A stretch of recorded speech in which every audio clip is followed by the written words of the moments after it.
Hey everybody, it's Emily, and today is, well, right now I'll say it's the evening or late afternoon of Monday, July 9th, 2018. And here's the deal. What happened was, what you're about to see, I had made all those clips in conjunction with my video of planting the newly germinated cantaloupe seed. And when all was said and done, the video was way too long. So, what I'm going to do is give myself a day off tomorrow. So I'm going to publish the video about planting the melon in a big pot. I'm going to do that first. That's the one that will actually be published on July 10th, and then July 10th, which is tomorrow, I'm going to take a day off. And for July 11th, I'm going to publish, well, this video. I'm splitting the long video up, so if it seems a little bit disjointed and it's kind of weird that I'm doing an intro in the evening and also the outro, well, that's why. So, what is this video going to be all about? Bits and pieces here and there, but I want to talk to you about my number one, well, not my number one of my probably top 5 tips of having success in your garden. So, stay tuned for that.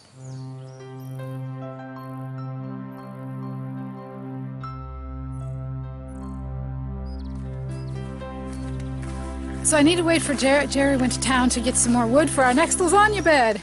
So as I'm waiting for him, I'm going to get some other things done, take you along with me. And while I get those other things done, I want to talk to you, and it's related to the melon and the cucumber, about one of my top tips for having a successful garden. So I was about to go to the rain barrel to fill up this jug to water my pepper in the 5-gallon pot when I remembered that I have extra water over here that Jerry brought in for my watering yesterday. I watered the blueberries, kiwi, and grapes. I've got everything on a schedule, so I'm not having to water everything all at once. It makes life a lot easier. So what is this great tip I have of mine? Actually, the peppers are kind of an example too. These peppers are just starting to actually grow fruit, at least this one is. Yeah, okay, I think they all 3 have fruit on them right now. Whereas the other peppers over there, they've got pretty much mature fruit. Alright, and this pepper wasn't as dry as I thought because it's already dripping down at the bottom.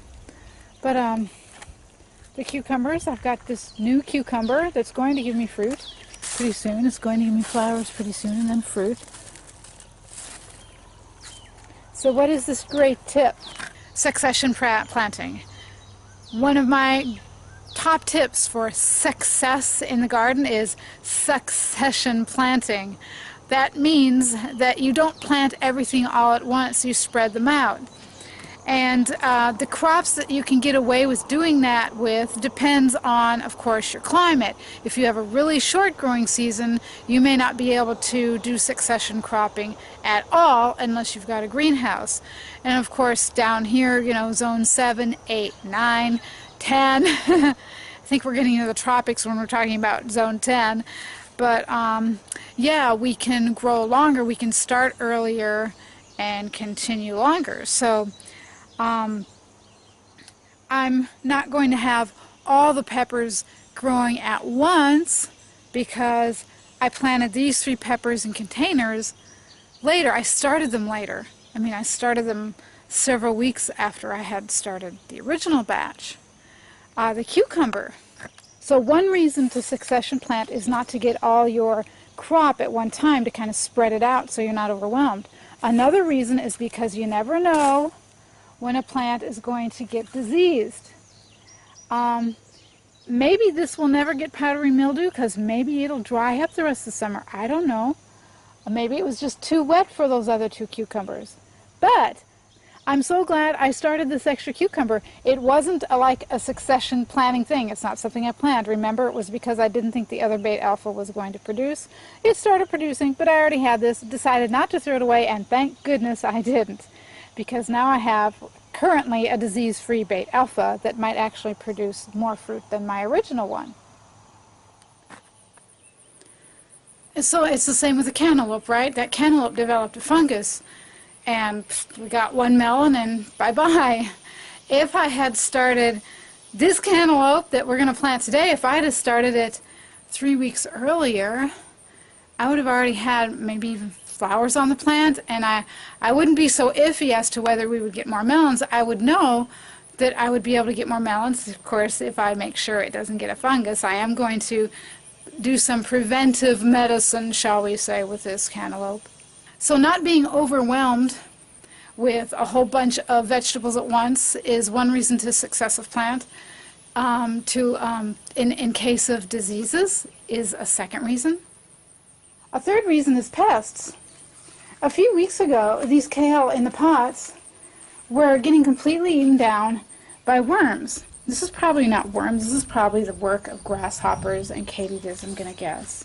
There may be a couple of worms, but it was terrible. Also the harlequin beetles. I was having problems with the harlequin beetles getting inside the cage in the kale in the garden.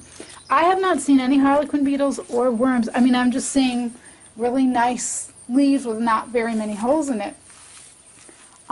So avoiding pests. Apparently, at least this year, the pests that bother the brassica plants, that's the cabbage family plants, where it can, they peaked earlier. Maybe they peak in May and June. Now it's July and there aren't so many around.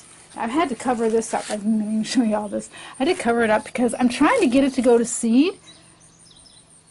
And so I covered it up because something started to eat the flowers, but something's still eating the flowers, even though I've got it covered up. I don't know what's going on, but if I could at least have a couple of these flowers develop seed pods, I'd be, that would be fine.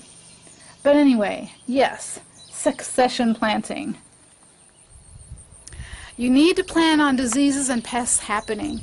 And if you can, start something when you're quote-unquote, when the book says you can start it, at the earliest possible, but then start some more plants a few weeks later if you have, a long enough growing season, you're going to have more success with your garden.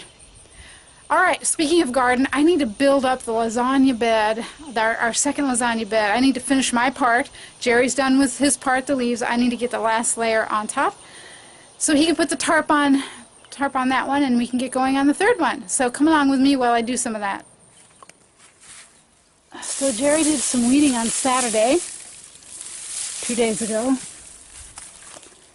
and left me a good bit of stuff. Look at this pile.